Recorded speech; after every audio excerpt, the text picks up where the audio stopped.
Hello guys, quick video tutorial lang to para sa mga nakakaranas ng same problem na ganito.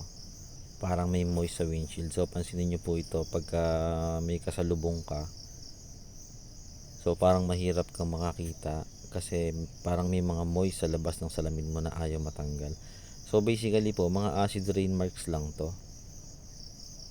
Ayan, kung mapapansin nyo po sa windshield, buong windshield po meron siya. So share ko lang po itong pantanggal dyan na mabilis.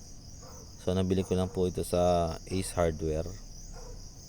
Possible meron nito sa Shopee or Lazada. So check nyo na lang po kung yung mga may mga magagandang review. Gamit lang malinis na basahan mga bossing.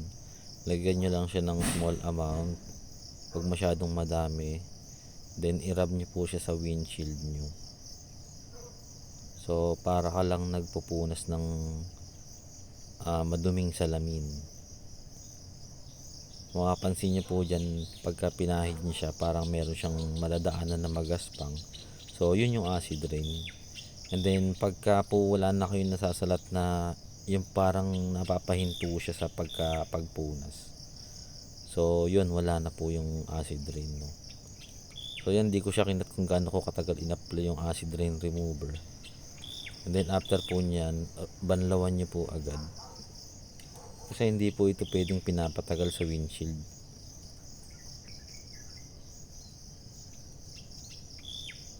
So pinaka the best po nito, mag-a-apply ka nito medyo hapon na or pwede gabi. Kasi pagka po mga tanghali at mainit, baka po matuyo lang siya sa windshield. So delikado po yun. Magmamark po siya sa windshield niya, mamumuti. So yan, after nating banlawan, check ko na kung wala na yung watermarks.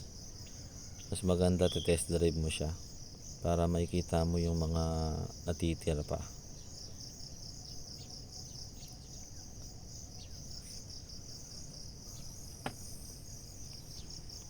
So flex ko na rin yung paninda naming yellow na LED fog lights bulb. So available sa shop namin yan, pang tag-ulanan.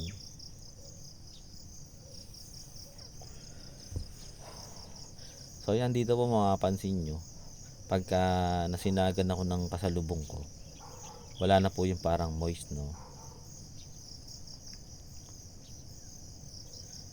So yan, mapapansin nyo na lang siya, yung patak ng ulan na lang kasi medyo malakas yung ulan. Ayan, naka max na po yung wiper ko, no? So hindi katulad nitong kanina. Ayan, pagka nasisinagan siya, mapapansin nyo yung parang moist, no? Ayaw matanggal kahit mabilis wiper mo, pero ngayon wala na siya. So legit yan mga boss, salamat.